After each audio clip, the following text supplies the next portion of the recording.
Il-Partit Laburista għandu 3 kontestanti għal-ħatra ta' Deputat Mexxej għall-Affarijiet tal-Parlament.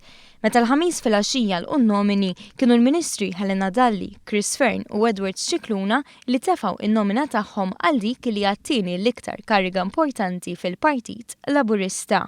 Kariga li tfisser ukoll li min iservi fiha iservi ta' Deputat Prim Ministru.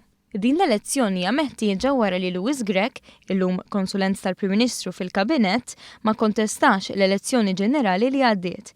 Il-votazzjoni ssir waqt konferenza ġenerali straordinarja li se tibda titlaq għal ħamis 13 ta' Lulju, fejn se jkun hemm diskors mill-Prim Ministru li mistennin jgħid il-prijoritajiet ta' ħidma ta' gvern ġdid għall-ewwel parti ta' din it-tieni leġislatura. Nar il-ġimgħa 14 ta' Lulju ssir il-votazzjoni u f'każ li ħadd mit-3 kandidati għal ħatra ta' Deputat Mexxej għall-Affarijiet tal-Parlament ma jikseb 50% u wieħed tal-voti validi mitfuqa, issir votazzjoni oħra bejn iż-żewġ kandidati li jkunu kisbu l-ogħla numru ta' voti l-għada s-sibt 15 ta' Lulju. Bejn l-4 u l-ħamis intlaqgħu wkoll nomini għal karigi kollha eletti tal-amministrazzjoni tal-Partit Laburista, hekk kif mitluba mill-istatut tal-istess partit.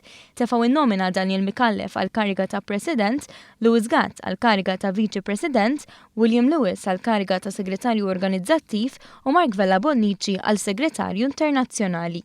Fil-konferenza ġenerali jrid isir ukoll vot segret ta' fiduċja fil-Prim Ministru Mexxej tal-Partit Laburista Joseph Muscat u fid-Deputat Mexxej għall-Affarijiet tal-Partit Chris Cardona. Dan ukoll kif mitlub mill-istatut.